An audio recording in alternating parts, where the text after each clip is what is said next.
have one question. Mm-hmm. Is it just me, or did you also think for like about half of the movie, what am I watching here?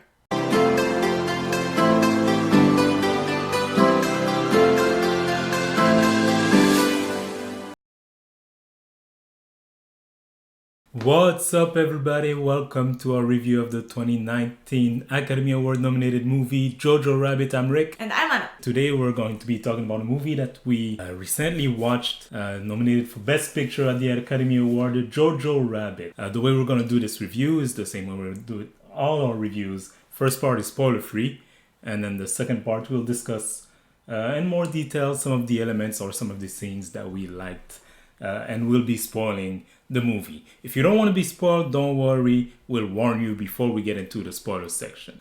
Before all of that, though, I got some short information I want to give you about the movie. Right, give me information. Yes.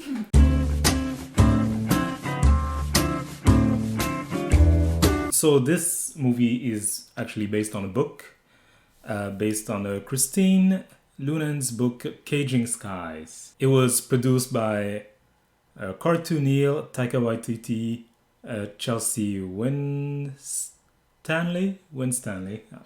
and distributed by Fox Searchlight Picture. Came out in October 18, 2019. This is also directed by Taika Waititi, so produced by Taika Waititi, directed by him, and he also plays a role in the movie. Taika Waititi, also director of Thor Ragnarok. So the actors, Roman Griffin Davis as Jojo Rabbit, Thomasin McKenzie as Elsa, Scarlett Johansson as Rosie, Taika Waititi as Adolf Hitler. Oh, okay. Yeah. Sam Rockwell as Captain Klenzendorf, and Rebel Wilson as Fräulein Ram, the blonde girl. The movie made $65 million out of a $14 million budget. Was not like the highest critical darling, but critics generally liked the movie. It is nominated for 6 Academy Awards. Best Picture, of course. Best Supporting Actress, Scarlett Johansson. Best Adapted Screenplay for Taika Waititi. Best Production Design for Ra Vincent and Nora Sokova. Best Costume Design for Mace C. Rubio. And Best Film Editing for Tom Eagles. So Taika Waititi has his hand all over that movie. Producer, director, actor, writer. Just like Tarantino, kind of.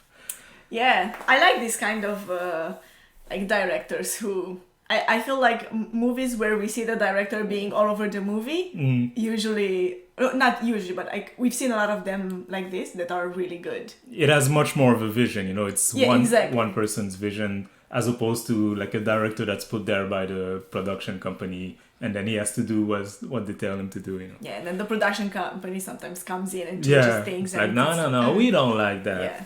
Let's make our own movie and edit the whole thing the way we want it.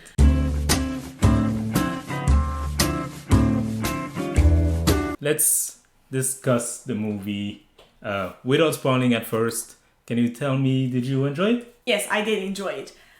I just want to say, I only have one question. Mm-hmm. Is it just me, or did you also think for like about half of the movie, what am I watching here? What do you mean? Like, it gave me that feeling for half of the movie. I didn't understand the beginning, like the first 10 minutes, I was so confused about like what does this movie, like what is it about?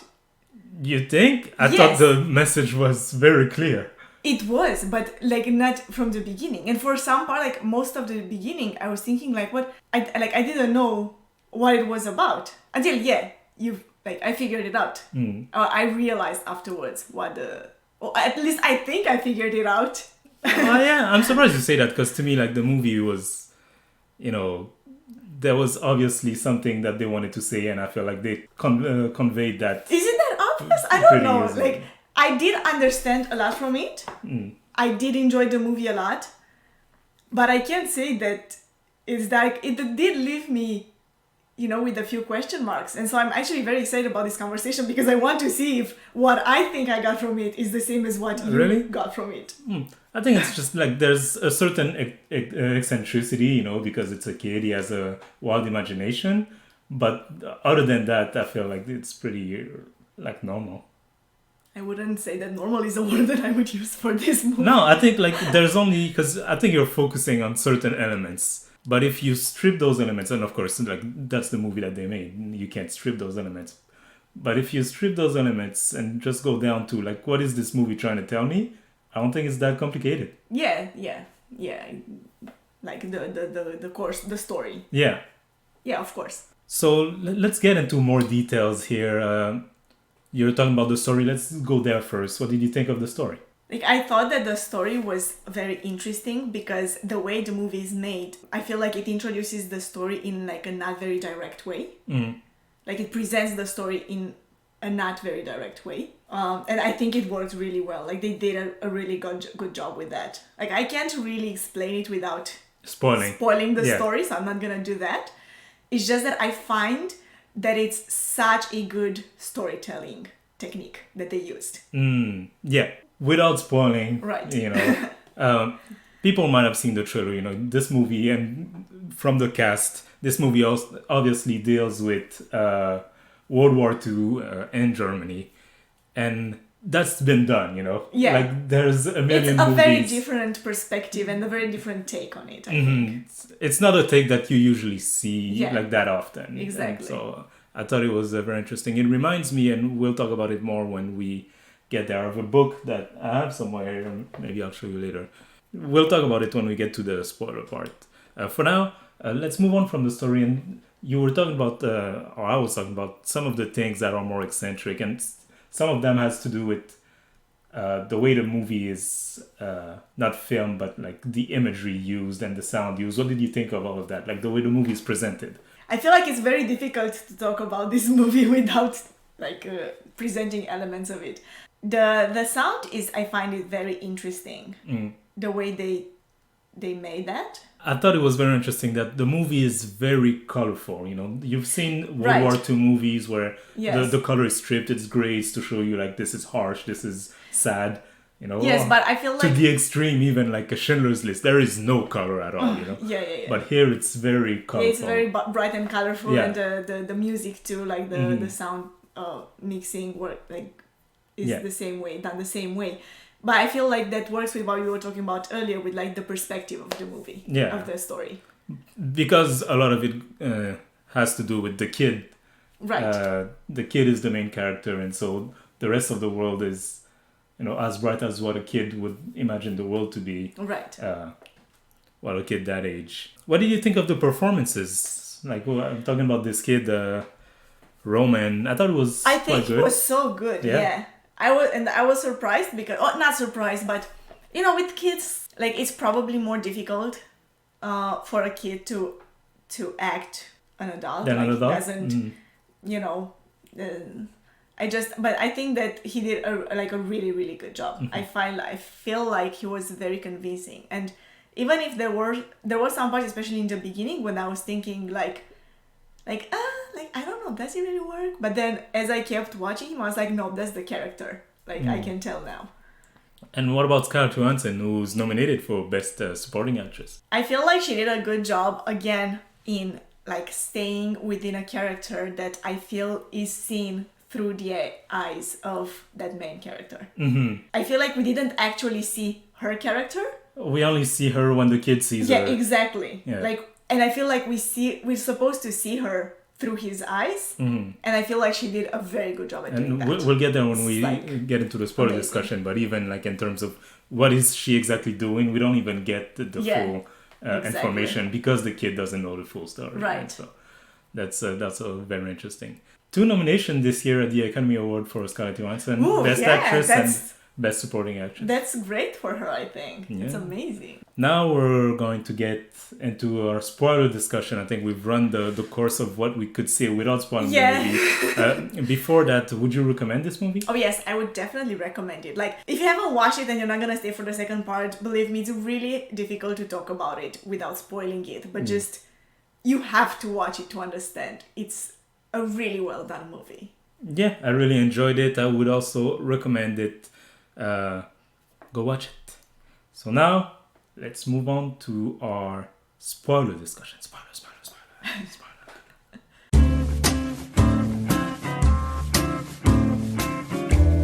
Before that, here's a short synopsis of the movie. Now we can finally talk about what the story is. So, Johan, or Jojo, let's call him Jojo, a Hitler Youth member, find out his mother is hiding a Jew girl in their attic.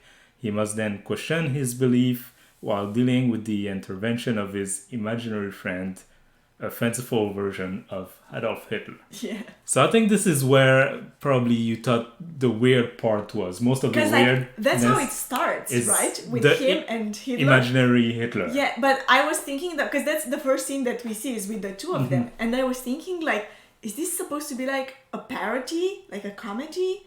And then things like move on. And then everyone else behaves in a weird way. Like the soldiers, they're supposed to train the kids in the camp. Like they're also like so eccentric. And like they behave in a very strange, weird way. It's like, it took me a minute to realize. And I think that's what it was. It's not that, it's the way a 10-year-old will see that world that's at war. Like, it's like, oh, we're gonna learn to shoot guns. Like, that's so cool. It's so fun. And throw grenades. Oh, that's so fun. Like, it's not that it was like that. It's that that's what a 10-year-old will vision of the world. from it. Exactly.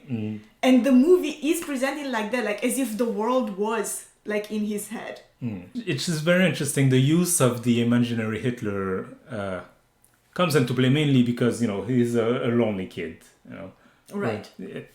His dad is not there. He only has one friend. This one friend. He's, as his mom says, a fanatic himself. Oh, you know? And I think that comes mainly probably from idolizing his absent father, who supposedly went to war to fight the Allies. And so he's a fanatic. He's a pure Nazi. You know, he has all these posters of Hitler. And so to him, the next possible step, you know, for a 10-year-old kid with that much imagination, and who would have an imaginary friend? A lot of kids have imaginary friend. Just in this case, it's Hitler. It's Hitler, right? Yeah. A very funny version of Hitler who speaks with a French accent. It's Taika Waititi, because Taika Waititi is from New Zealand. The Hitler is also, in my opinion, there to represent his evolution, you know, from a Hitler Youth, a fanatic Hitler Youth, to the end of the movie where he literally kicks him out of the window and like realize the errors of his ways, let's say. Not that he himself ever did anything overtly wrong, but like what he used to believe in. Yeah.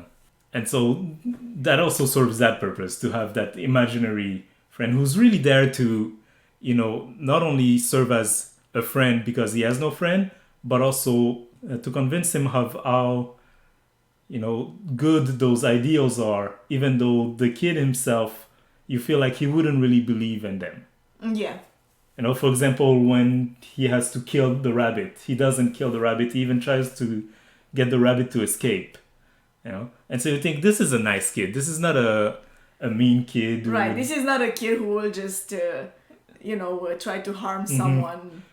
But on purpose. But yet he feels the social pressure. He's part of the Hitler Youth. He's part of the Nazi Germany. He feels the social pressure to not only fit in, but be like everyone else and say hi Hitler and do all of these things. And so I think the imaginary Hitler also serves the purpose of, he created it to convince himself and moments of doubt. Right. Because that's when he pops out the most often. Yeah. I feel like he serves another purpose too. Like not only just then, like not only to the character, to the kid, but also I feel like the Hitler in his head is a representation of the propaganda.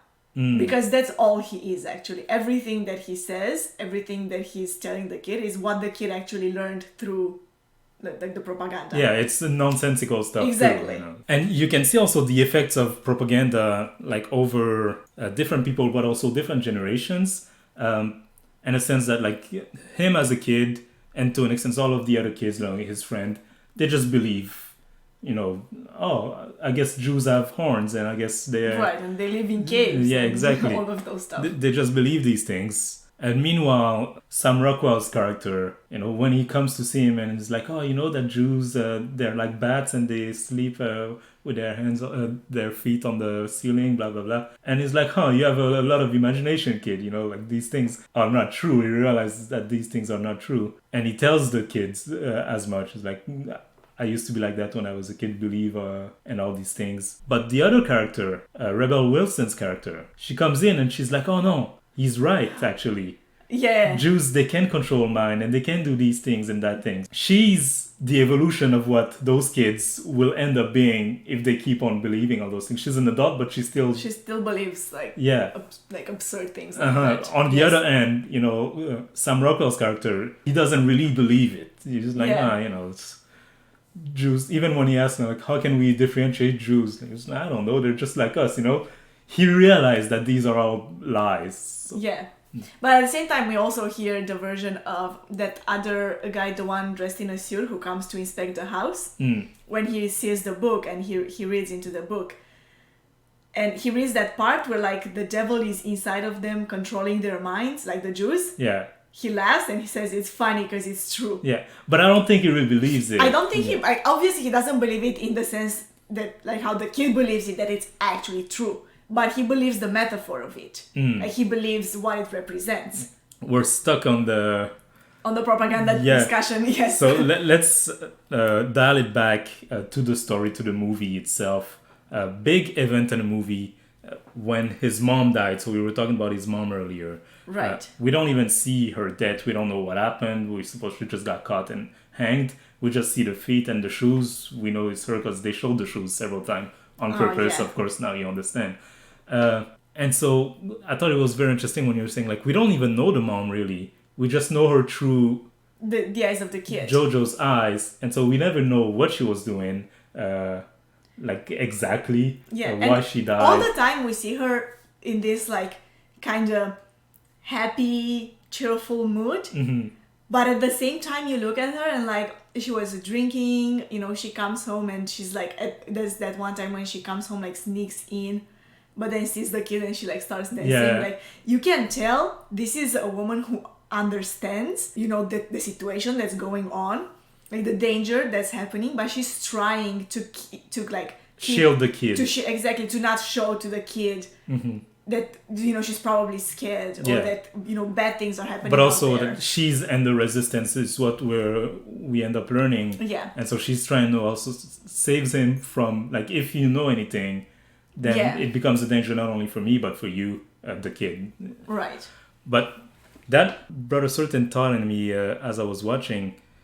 She was wondering, how can he be such a fanatic? Like, how did that happen? And it must be so hard for a parent, especially someone like her who doesn't believe in any of these things, who's against it. Right, who's helping fighting against it actively. And yet the kid is like that. And I was thinking, the reason is, in a way, is because she's shielding him. Because she's not telling him anything. If you're not talking to your kid, someone else is. And that someone else is the rest of society who's bombarding his head with that propaganda that we talked about earlier. And there is no other side. But in their world, in the world that they lived in, like, she must have realized that it's probably actually safer for him. Of course, it's safer for him, but at what cost? Right, yeah. Mm-hmm. I think maybe she had, because you get it a little bit from the conversation she had with the girl, what was her name? Elsa? Yes. You get a little bit from the conversation they had that she was hoping that he will understand later. Yeah. Like, he'll understand when he But the thing is that if he had kept going, if he had never met Elsa, and it just kept going, and let's say like Germany didn't lose or lost 10 years later, he would have been so indoctrinated. Like, it would have been that much harder to like make him understand later. We didn't talk about Elsa, I just realized, who I thought was a very interesting character, especially her first reaction to Jojo, which are very like full of animosity, but you cannot understand that because he represents everything that she hates. Like, he appears before her dressed in the uniform. And that's a Hitler everything. Youth uniform, and he's spouting all that nonsense about Jews, and it must make her so angry, And you have to also understand, she's older than him, but she's still young. Yeah. She's still like a teenager, it seems. But no, that was a I thought she was a very interesting character. Her and Sam Rockwell's character, like, I thought were like very layered. You know, Sam Rockwell was lamenting the fact that he can't go fight, but at the same time protecting her. You know, when he sees that it's not the right date on the thing. He finds out. He figures it out. And so that perspective that we didn't talk about before, because even Elsa is German. You know, they keep calling her the Jew. She's German. It's a World War II movie from the point of view of the German at the end of the war, but the German who are not all in agreement with what's happening, and that's a point of view that you don't see. And that I feel often. like there aren't that many characters, but we get a lot of different like representations here. Mm-hmm. Like through the kid, we get obviously this like young, upcoming indoctrinated Nazi, yeah. But then through the what's his name? Sam Rockwell. Yes, Sam Rockwell's character. We get this other type of character, which I'm sure were a lot of who were like just going with it, not really believing, but not really fighting it either. Mm-hmm. It's like, because when he had the opportunity to help Elsa, he did. Yeah, and at the end he also helps. He also helps Jojo, him, right? Yeah. But he didn't fight it like Jojo's mother did. Yeah.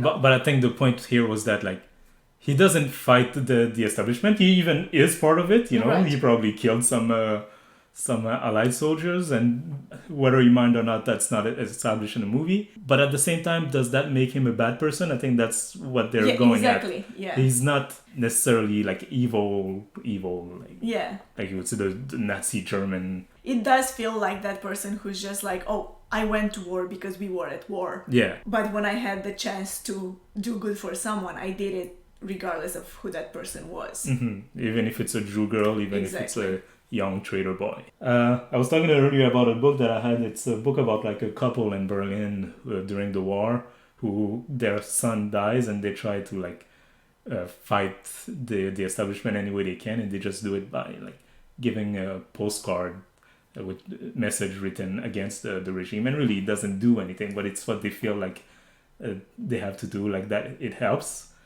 And when we see like Jojo's mother, she's just writing messages against the Nazis. Yes. It reminded me of that a little bit.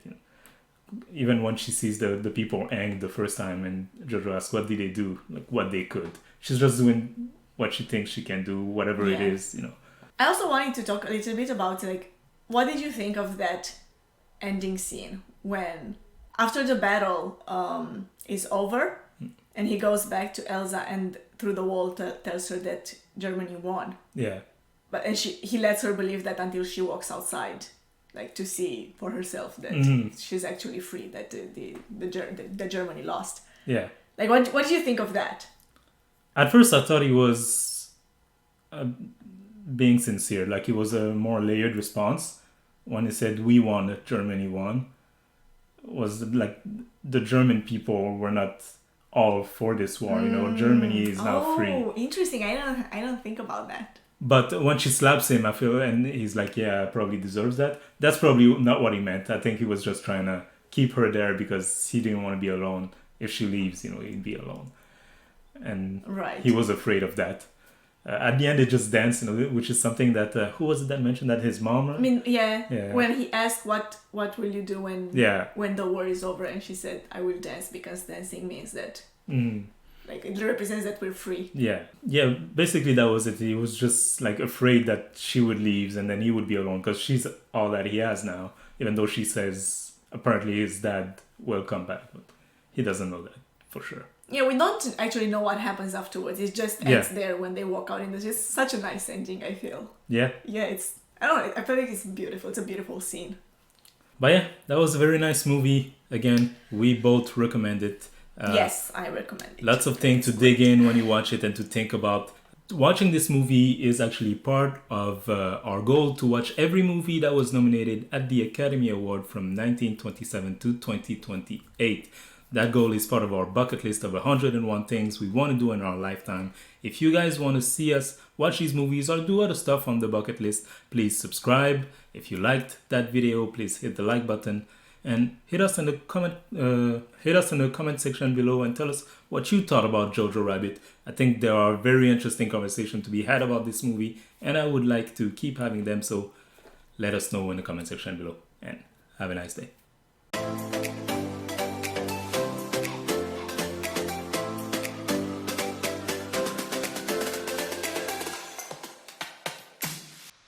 Love is the strongest thing in the world. I think you find that metal is the strongest thing in the world, followed closely by dynamite and then muscles.